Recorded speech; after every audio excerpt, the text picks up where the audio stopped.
You're listening to Brand, the marketing show. With your hosts, Thomas Sterling. This is the future. This is where everything goes. And Veronica St. Cyr. Why the hell would anybody buy this? An unfiltered conversation on brand strategy. And it worked like crazy. Marketing trends. I think they're in again. And emerging technology. There's going to be big impacts here. You're excited. I'm pumped. All right, let's kick things off.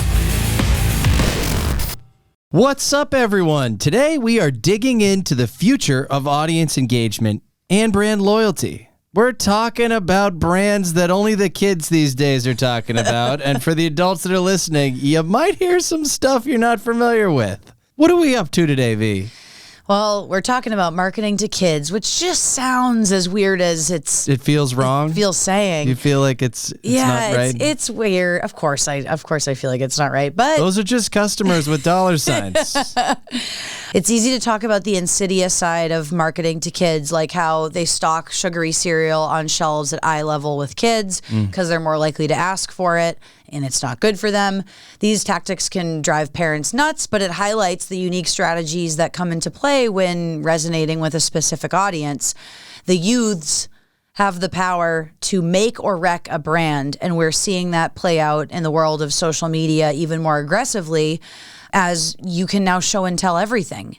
It's not like you just bring your cool thing into school and the other kids see it and feel jealous. You can create that FOMO experience of missing out and showing off what you have when it comes to a brand that's sought after on social media and reach way more kids than you used to. With that, let's get into it. It's a little bit of shake and then bake. Shake and bake. That's our nickname. Get used to hearing it. So, Prime or Fortnite? What's it going to be? Oof, I'm going to take Fortnite. That's an interesting choice. All right. Have you played Fortnite? I haven't. I do like video games. I'm a big Zelda fan. Have you finished the latest Zelda? Are you officially done? I'm not. I'm like savoring it. Because once you finish the main quest, everything else loses meaning. So I'm trying to enjoy the journey, Thomas. That's deep. Yeah.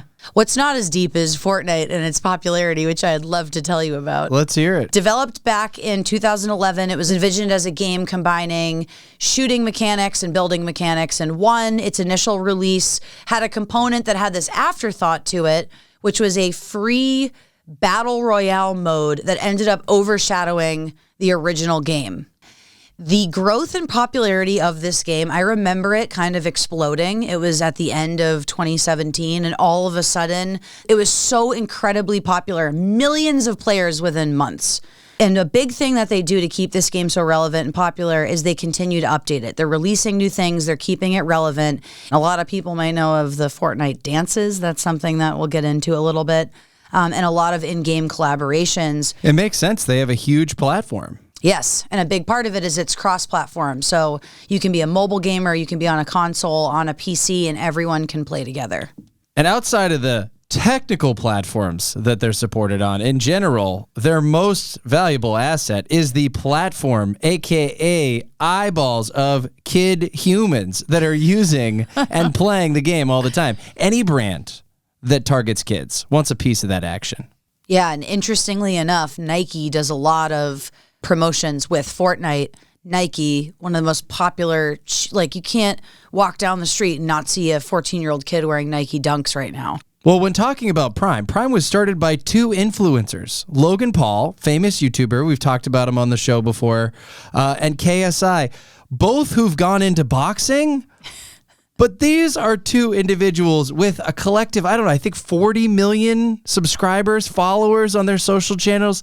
They decided to come together. And these are two celebrities that outwardly hated each other, right? They were boxers competing against one another.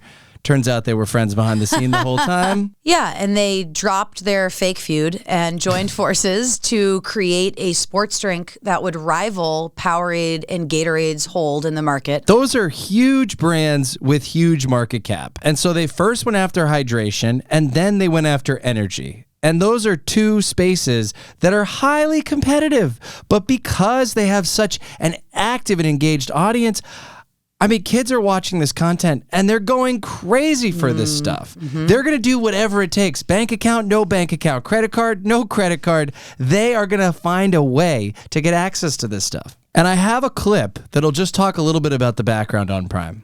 See, in general, we're witnessing a wider variety of people becoming interested in what is known as functional drinks. That is, drinks that do something for you rather than just taste like pure sugar. I'm talking about things like kombucha, vitamin water, and of course, sports drinks. In particular, we're seeing people gravitate towards more healthy options. As the market expands, savvy businessmen have pounced on the opportunity to carve out their own niches within this mega lucrative industry. And this is when KSI and Logan Paul enter the story. Actually, sorry, it's not quite like that. Enter Trey Steger and Max Clemens, which I pretty much almost guarantee are two names that you have never heard before. Turns out Steger and Clemens are the real brains behind the Prime brand, right? They manage the operations, they figure out how to do everything, and KSI and Logan are the frontmen. This is not an altogether surprising story for most people, but it is amazing that the guy who was behind the whole crypto zoo disaster was able to convince people to buy a sports drink. And we've talked on this show before about the rise of LaCroix and seltzer and people looking for, Healthier options. Healthier options with sodas, public enemy number one. We talked about Red Bull also on an episode about aligning itself with extreme sports. You're seeing a drink like this emerge on the backs of the success of these other brands. So Fortnite does a lot to keep their audience engaged, an audience that, yes, includes a lot of young folks. It includes a lot of adults as well. There's a lot of people streaming to keep Fortnite relevant. So you have people live streaming on Twitch and YouTube, and people are tuning in to watch these events. You have, during the pandemic, when so many people couldn't be with each other, you saw games like this and Call of Duty create these virtual spaces and communities for people to still do an activity and engage when they can't be together. And they've done some esports competitions. I think most notably, they established themselves in the competitive gaming scene, hosting the Fortnite World Cup in 2019 with a $30 million prize pool, one of the largest in esports history. And it's something that has continued to just organically build what is truly a cult following. And I brought a video along today to help me tell that story. Let's hear it. So an emote is something that your player character does in the game that you just tell it to do. Taking video of you doing the Fortnite dances and posting that on the Reddit, or using the replay mode to actually make videos. Fortnite Battle Royale has made great use of this by incorporating dance emotes. My son was sort of shouting to no one. That's actually what are you doing in there, man? He's got his earbud in, connected to his phone, and he's got his friend on FaceTime, and then he's got earphones over his ears. The sounds of the game are really both appealing and sort of necessary to perform properly, so you know who's coming and what's going on. The FOMO of it, the feeling of missing out in Fortnite, that feeling can be very strong. Esports and the introduction of money into playing can really make people incentivize their obsession. So speaking of the emotes, the dances that you're able to do in Fortnite, do you remember the backpack kid from the Super Bowl who did that dance? And Only because you mentioned it earlier when we were he went getting prepped. So viral. He was on Ellen, and he did this dance, and I'll do it right now for the people who are going to watch the video. Whoa, let's see it. On YouTube. Okay, ready? Yeah. It's called The Floss. My friends hate when I do that, so I hope they don't watch this episode because they're going to be pissed. But this kid, does this dance. Fortnite puts it in the game as an emote. He sues Epic Games. No word about the lawsuit yet. That's like the level of... I had this outer body experience recently where I'm like, we're going to be watching... like 40 years from now, I remember the backpack kid from the Super Bowl doing the Fortnite dance. We're creating these spaces for people to create their own content, to remix content. Everything is just building off of each other due to social media in such a way, and it's creating really interesting spaces for brands to do cross promotions, integrate themselves into something as fun as a game, and resonate with an audience that has their parents' credit card. And it's changing culture because what we're doing is kids are having more fun with their friends staying at their house separately from them. But they're not getting together for sleepovers and all watching a movie. They're making it where it's like, I'd rather be at my command center, you're at your command center. I'm going to put in an earbud and you're going to talk to me while I have my headphones on and we just stream it together. Or I'm going to pull up a Zoom over here and we're just going to Zoom each other the whole time while we play.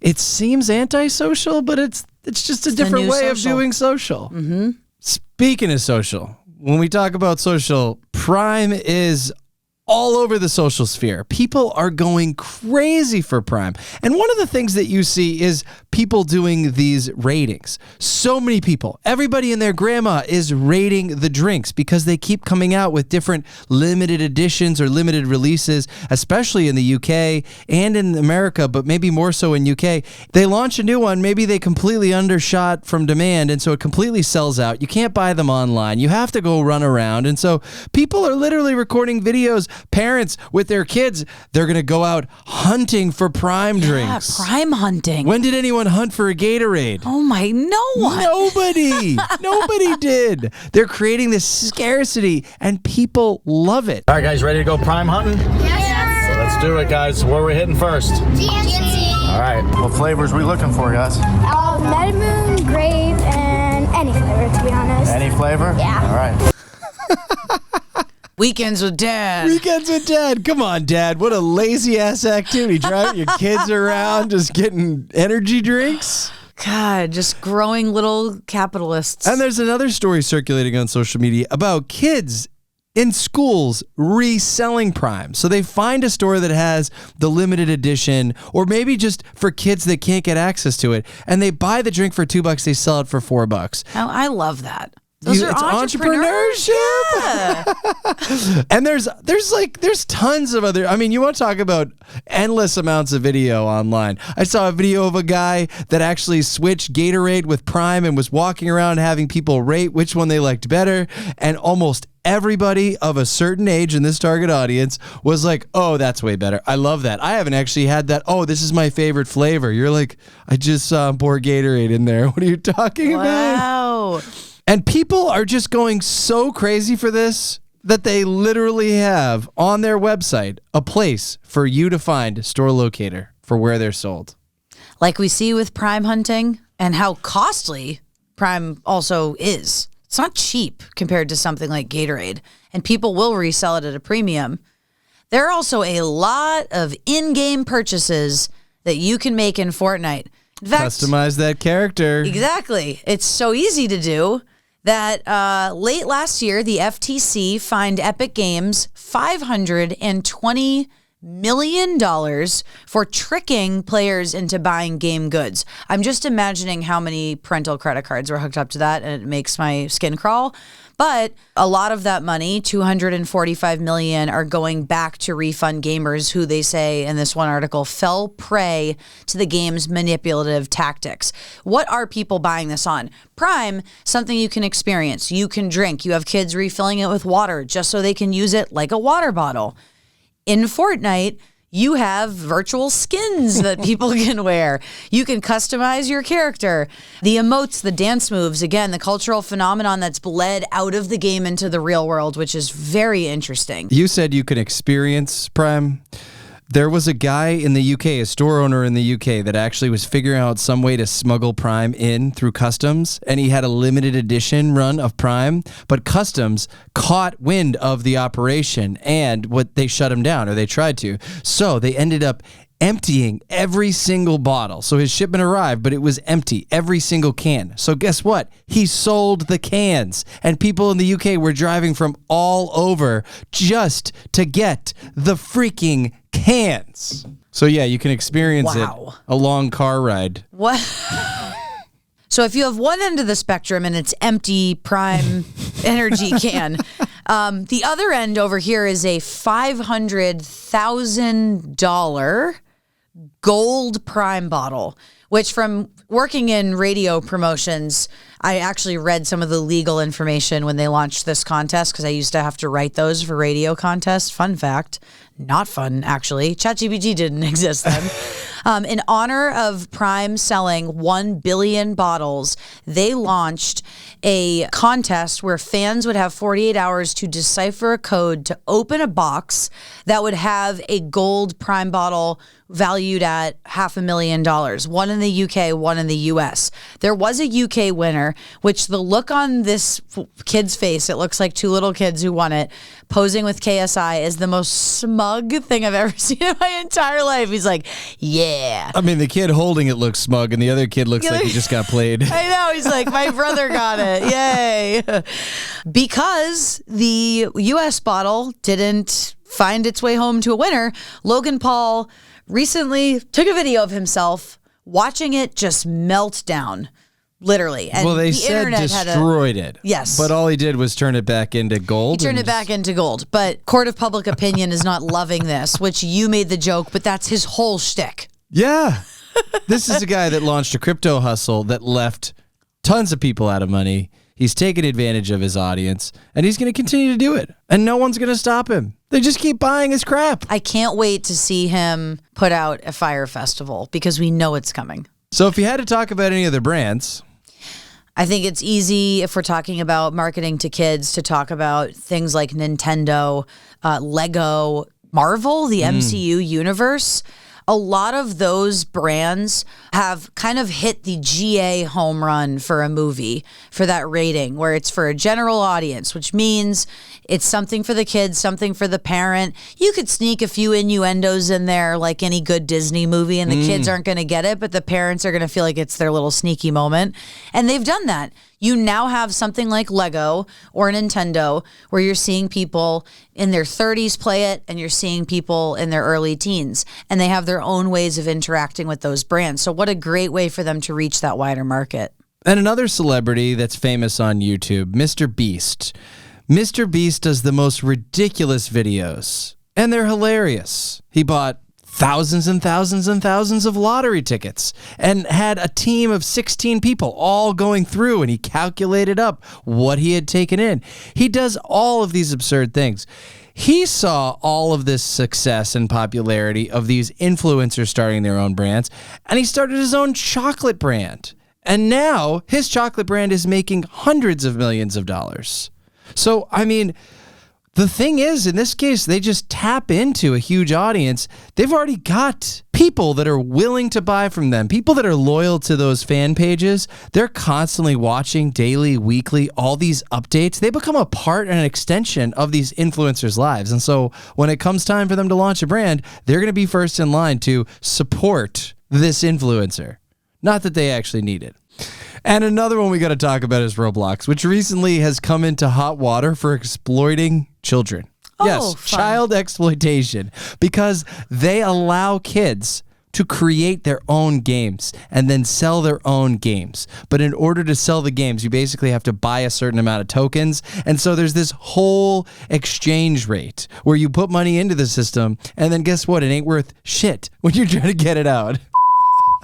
It's absolutely terrible. For those that don't know, Roblox is an online game platform where you can create games, and it's almost in some ways kind of like a metaverse where characters can wander around and go into other games and other universes and other places that people have created. And now for something completely different. So if we had to put this to work, all the brands that we've been talking about today have utilized influencer marketing in one form or another. And for the brands that are listening, that are looking to take a first step into that, there's opportunity, especially if you're looking to reach these audiences. Second would be both of these brands take the opportunity to create a community around their brand. In fact, in many cases, they created a community far before they even launched their brand. Similar to Truff's hot sauce. You create the community, then you launch the brand, or you build the brand, and then you create a community around it, and that's what supports future growth. Next would be that they really focus on experience and engagement. And so they're drawing their community in, whether it's new product launches, limited editions. They are constantly creating a two-way conversation. And then the next piece would be monitor and respond to feedback. So they're taking in feedback. They're learning what characters that people want, what players want, what flavors that people are looking for, what people's ratings are for the products that they already have out in the marketplace. And then the last piece is innovate and adapt. They're constantly refining things and changing what they have out in the marketplace. Tricks are for rabbits, see? Silly rabbit, tricks are for kids. Oh, I'm stuck.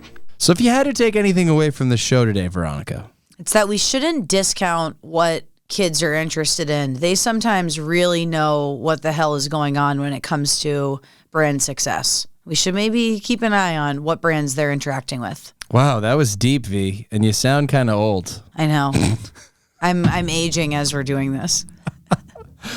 Well, mine would be, if you're an elder brand struggling to connect with today's kids, it's time to figure out how to speak their language. And with that, we're out, folks. Thanks for listening. If you liked what you heard, smash the subscribe button or listen wherever you get your podcasts. We're out of here.